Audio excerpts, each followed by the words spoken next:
What the hell else more do you need to know?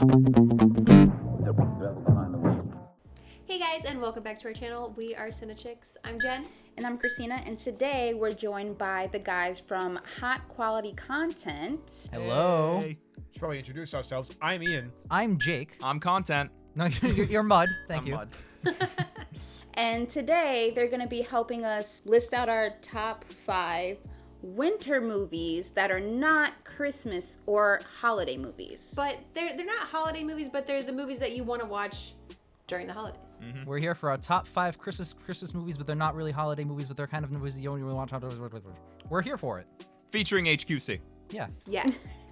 All right, Okay. so at number 5, Christina, you start. Oh my God, why'd you do that?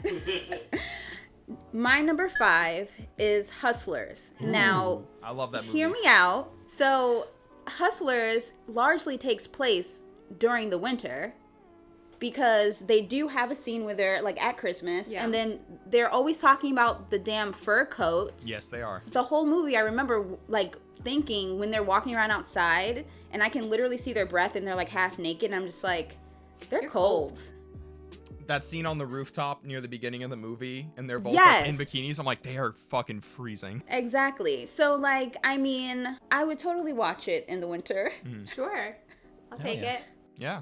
All right, my number 5 is Serendipity. Ooh. Because I love that movie and it's super cute and it has nothing to do with Christmas, but it does take place in winter in New York, which makes me feel Christmassy, and they go ice skating and it's adorable. And I yeah. went to the hot chocolate place Serendipity every time I go to New York. Nice. Aw. That's I pretty have not heard the name Serendipity in years. It's not I've a heard- name. I've heard the word. Yeah, the word in context. Yeah. But no, that movie is awesome. Michael Keaton, right? No, John Cusack. I mixed it up with John Multiplicity. Cusack. I was Yeah. like, what? That's Multiplicity. Sorry, but I like both of those movies. I haven't heard either of them in a long time. Yeah. So we have one cohesive list of 5 winter movies. So we'll start it off with number 5 for us. It's Shazam. It's another movie that's I set should around have the added holidays. that. Think of Shazam. That is a great Yeah. Christmas movie. It is. It's set around the holidays, and it's such a heartfelt movie about family, which is who you want to see during the holiday times. Sometimes. Most of the time. Depends on family. Depends on the family. But the point is, it's about finding where you belong, and that's really what's at the heart of these the end of the year, where you just want to get back to all the people that you love. You know? What about Yeah. you guys? How do you feel? I honestly, I love that pick. So it's good. it's the kind of movie that like, it's got all of the heartfelt fun that like kids are gonna love. It's got the family dynamics that a lot of the more like nuanced film people will love. It's got really everything you want into one power punch. And honestly, for the low-ish Hollywood budget it had, it looks like it cost like $200 million. It's got some wonderful visual effects. Yeah. It looks as good as Aquaman. As good as Aquaman. Yeah. Yeah. And one of the things is too that there is the scenes with Santa in the movie, even Yeah. though it's not explicitly a Christmas I movie. forgot about that. You know, it has the holiday effects surrounding it, but it's not the main focus. So it has that Christmas vibe and Christmas charm, but it's a background thing. Yes. So, like you mentioned, the family aspect of the movie, which I feel like is the real, true, important thing about Christmas is your family, your loved ones, the people you care about. Yeah, exactly. Totally agree. That's a great option. And now I'm sad that it's not on my list. We left at the same time. All right, number 4. Number 4 is The Shining. Oh.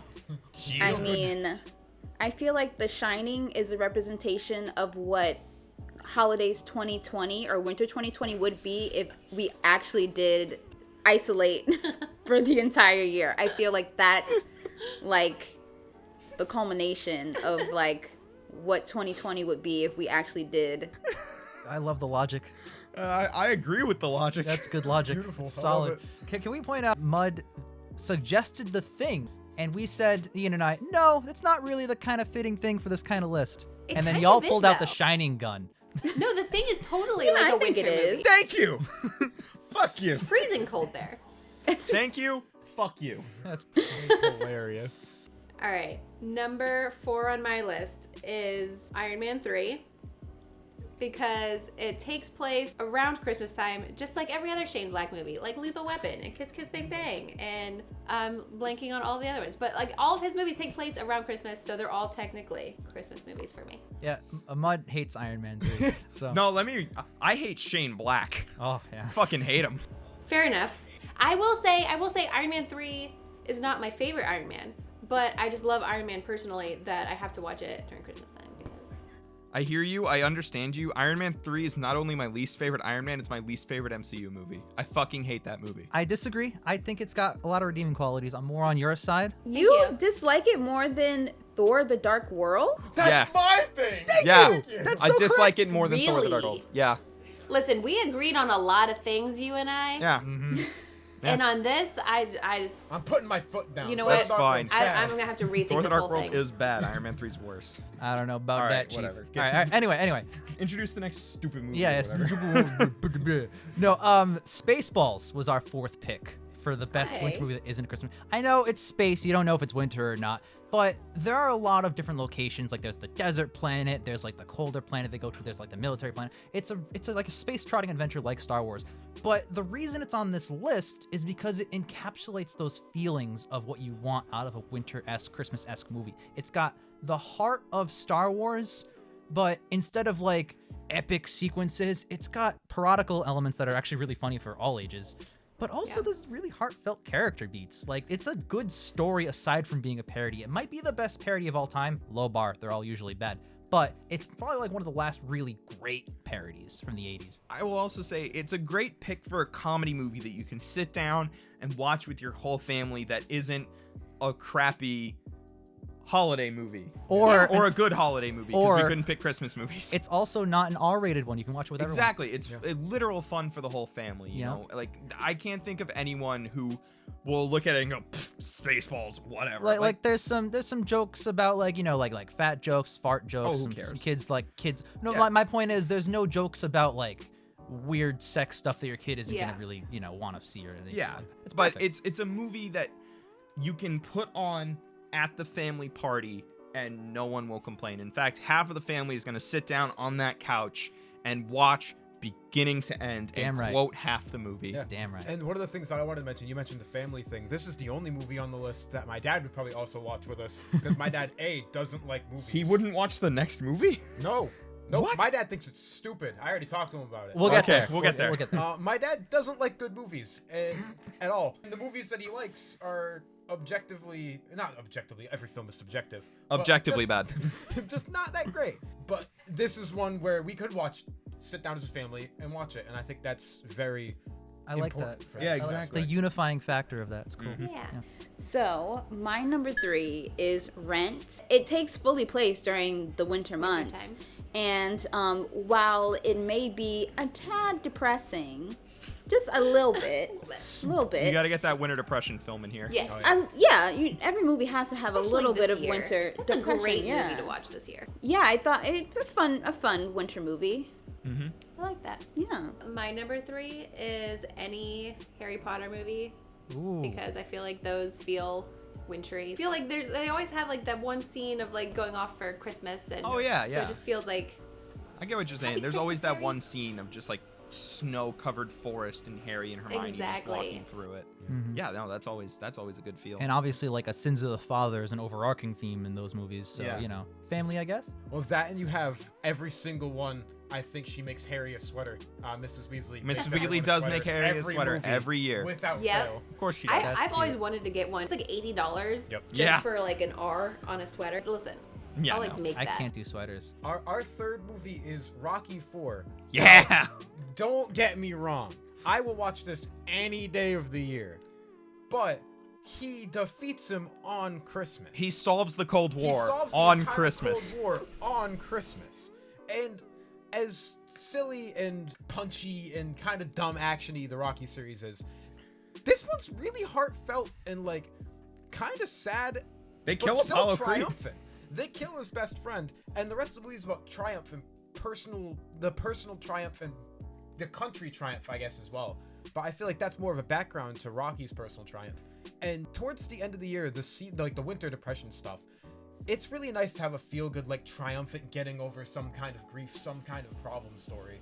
Because it's nice to be able to triumph over something, and it gives you that feel-good energy. It does. that you need. Plus the song kicks ass. Also, he works out in the snow, therefore it's a winter movie. They You play know, that like with- techno electro 80s music. They you know? do. They play like 4 songs all the way through in that movie. Yeah. But yeah, no, I get what you're saying. It's a movie you can watch and afterwards you're like, nothing can take me down. Nothing can beat me. I'm invincible. I'm gonna go fight communism. I'm gonna win. And then a Russian dude punches you in the face and you drop like a sack And then of Dolph potatoes. Lundgren trucks you and kills you harder than he killed Apollo Creed. So, my number 2 is any Harry Potter movie. I am obsessed with Harry Potter. I don't need much of a reason to watch it. Like, we went to Palm Springs for my birthday, and I bought my 8 DVD set, and like when Just we would go to watched it bed, to we go to would bed. just like pop one in, and it would just like replay the whole night. And Wake that up was in the middle of the night and I'm like, oh yeah, I'll just keep watching a little bit. You guys went on this beautiful Palm Springs vacation with all this scenery and all this landmarks, and you sat at home and watched 8 movies okay instead. at night. We It was did like at midnight. Uh-huh. Yeah, give him some credit. Hold on. All right. Jake, we would do that. Fair. My question is, even the 6th one? Okay, yes, they all start to lose their magic as it goes on. They Yeah. get progressively depressing, and I feel the like audience, like as they get older. yeah, and I feel like Yeah, the that's 6th one is just so I like it. I love it, but like Oh, yeah. I understand how depressing it feels. Probably not more depressing than like Deathly Hallows Part 1. Yeah. But it definitely sets the tone for the next 2 in the franchise. Fair, I just don't like it. I don't like how much they cut out of the book. Well, yes. Yeah, I agree. I They cut agree. out a lot. My favorite is the 3rd one. I think it's Azkaban. That is Prisoner of Azkaban. That's my favorite. That's my all-time favorite one out of the whole Yeah. franchise. Really? I think 4 is my favorite, but it does get progressively darker because it's like 1 through 3. You know, these kids movies, they don't really show anything, and then in 4, you watch Robert Pattinson just get murdered. I think my favorite one's probably 2. I like 4 a lot. Chamber of Secrets is great. I didn't like Chamber very much. That was okay. Oh, you're wrong. Okay. My Two. number 2 is Lord of the Rings. Oh! Yeah! Any Lord of the Rings, it just makes me. It's like wintry, and I think didn't they come out in? They the always came winter? out in December. Yeah. Yeah, so I remember going like as a family, we would go to the midnight showing, and so it's always been like Christmas movie to me. Yeah. Yeah. I like that. I wish we picked Lord of the Rings. It's so good. We picked kind of a Lord of the Oh, Rings you can see energy. it. That's Return of the King right over there. Poster Nice. for it. Oh, yeah. We picked Nice. a Lord of the Rings energy film, I would argue. It's a, Yeah. it's a high fantasy. We'll get there. Actually, Well, we'll get there right now. Yeah. Our number 2 is Princess Bride, which is kind Yes, of taking that's a good elements one. from Lord That's of a the Rings. good one. So Even though it came out first. yeah, so Princess Bride, the reason why it's on this list as far as like a winter movie that you want to experience with that kind of like essence is that it has every essence. It has every genre that you could put in a movie in this movie. Gothic horror. Gothic horror, yeah. No, any genre that you really want out of a movie you get. And it's weird because movies that try and be 50 genres like Princess Bride is, they fail. Yeah. They become this jumbled mess of bad. Yep. But Princess Bride is like the shining example of what movies can be because it parodies the old kind of campy, kind of swashbuckling movies, but also is better than them with actual great characters, just like those old movies, but these storylines that just take you and transport you to that world. And I feel like when you want a movie that fits the themes and messages of like this list and what this kind of asks for, I think Princess Bride delivers on pretty much every aspect you want. It's also one of the absolutely funniest movies you could watch. It is. It is. It is. It's great. Circling back to what we said about Spaceballs, it's a movie you can put on at the holiday family party and no one will be upset. But more importantly to me, what Princess Bride has that I think every winter movie, not just Christmas movies, but every winter movie needs is that feeling of whimsy and charm. Just that feeling of, I don't know, good vibes that just generate through your chest. It's when you kind of watch like it, that and you just walk can't help but- outside in the winter crisp, like that, like Exactly. something's in the air. When you Yeah. walk outside after snow has just fallen and everything's kind of quiet because all of the fluffy white snow is just holding all the sound down, and you feel like almost for a minute you're in a different world. That is exactly the vibe you get from Princess Bride, especially with the beautiful framing of Fred Savage getting read a bedtime story. Yep. That's what really sells this movie and gets it to where it is on this list, is Yeah. just that beautiful idea of like it's snowing outside and your dad is sitting there reading you a book as you sit there in your little footy pajamas waiting for Santa to show up, only to find out in the morning that Santa isn't real. Yeah. But for the time being, it feels like poetry. You know It's what I mean? poetry, It like yeah. passed down through generations. And Exactly. that's one of the things I was talking about with like the previous movies coming into the new and stuff like that. Yeah. And on that note, it's from the 80s and I'd watch it today. Yeah, exactly. You know, that proves test of time right there. So. It does. What's your number one? My number one is The Holiday. Now, It's a I Christmas know movie. it's not, but I know it has The Holiday in the title. But I feel like it's more of the holiday because like English people call their vacations holidays. They do. So I feel like that's where it's from because it does take place over the holidays, but the holidays are a background to everything that's going on. So I feel like I just love that movie. So I don't know. Yeah. Do you mind educating the me's of the world? What is this movie? Yeah, what movie What? is this? Okay, so The Holiday came out, and I think in 2004? That Yeah, I was a long little ago? young for that one. 2006. I was a junior in high school the first time I watched it. So basically, there is an American woman played by Cameron Diaz. She is this big trailer editor who In lives in Hollywood, LA and has this like huge mansion or whatever.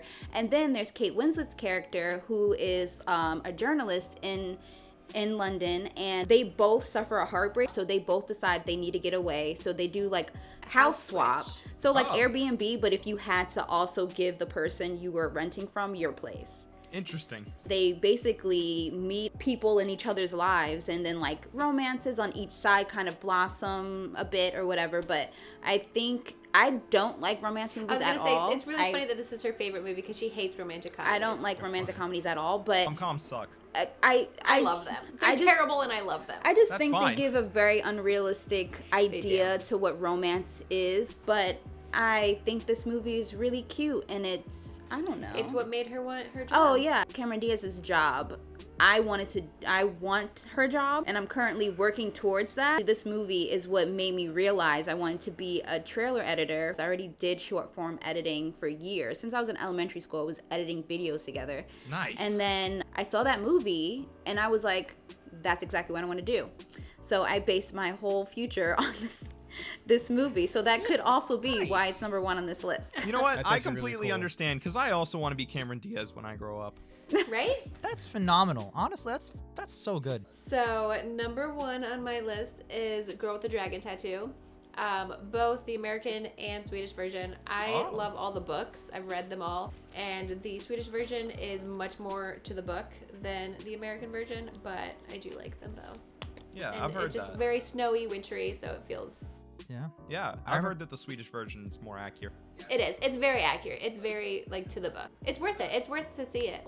I didn't read the Spiderweb one because that wasn't really written by him. Oh. He started writing it when he died, and then his girlfriend and like somebody else took over, and it was actually like this huge like legal battle as to who had the rights to the book.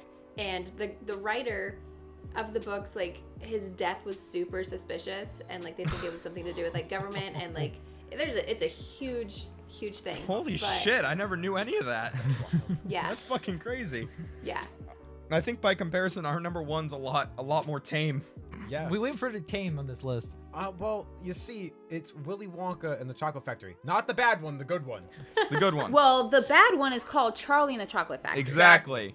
But it's very easy to confuse them because and the Chocolate Factory is the last part of both of them. I love this movie. Every single time it's on, I watch it. It's so It good. It has that magic that we were talking about. But because of Gene Wilder's performance, I think it has that magic. It's kind of a musical, actually. Now that you It is kind of absolutely think a about it little musical. bit. It's 100% a musical. And it's just so much fun. It's such a beautiful, well acted, almost a masterpiece, I would say. It's so good. I watch it at least maybe every month. You I'm are not gonna downright lie. giddy about this. Every man. month. If it's on TV, that channel is staying on and I'm watching the film. Because the songs slap, except Cheer Up Charlie. That one's bad. We talked about that too.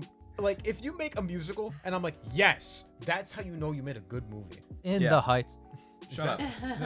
Go check out our channel for the That context reference, of that yeah. joke. I will say, building off what you said and what you said, this is a film that has layers of genre in it. It's even got gothic horror when they go through the tunnel. Yep. That's very true. But it's got whimsy, it's got intrigue, it's got heart, and that is at its core what every good winter movie needs is whimsy and heart. And watching this, it was similar to Princess Bride. You feel like you're being transported to a different world, a timeless world. I think a lot of that going for it is that it's based on a children's book, and they don't really change much. By like the children's book guide. Yeah. Yep. Compare it to an adaptation like the Hobbit, where they take the children's book and try and make it more adult for three Yeah. movies worth of stuff. Yep. But this one sticks to what that book is about and sticks to those themes. There are very few differences. Yeah. The bad one's actually more faithful to the book. That's just why it's bad. It's mostly bad because of Johnny Depp's weird doll face, but whatever. But yeah, no, I love this movie just as much. Not just as much as Ian, man. Who's, I love this movie so much. Grandpa Joe might be a piece of shit, but honestly, it's so fun. It's a lot of fun. Even though I haven't seen it in years, I quote so many things, like especially like "You get nothing." You get nothing. You Yes. lose. Good day, sir. we were playing a game. I think it was like a charades type game. I think it was Cranium. And my clue was Willy Wonka and the Chocolate Factory. I had to make Ian guess. So I walked out slow with a cane and then did a quick roll and did Oh my this. gosh, He got it that's immediately. The brilliant. start of the movie, basically. That's Yeah. when the film really starts. Yeah. So yeah, we highly recommend everyone watching this video go check out one of the many movies that we talked about today. If you're looking for something to watch tonight in the cold hellscape that is Yeah. winter. And if you want something really cold and hellscapey, check out The Shining, recommended by them. Check out The Thing, which Yeah. isn't on anyone's list because of this asshole. Should have been. At this Should point. have been. I was like, oh, when I think of movies you want to watch around the holiday, I think of violent murder and Kurt Russell. Some people do. Fair No, enough. That's true. Well, we'll pass it off to you guys to end the video if you'd like. All right. Well, thank you for joining us. Thanks for having us. Of course. Why don't you tell them a little bit about your channel, where they can find you? Well, we do commentary reviews of movies and we cut them down to like these 10 or 20-minute little extravaganzas. We got some running joke going on. But Dealer's Choice, Glenn Ross is coming out tomorrow on Saturday, 12:30 p.m. every Saturday. Got you.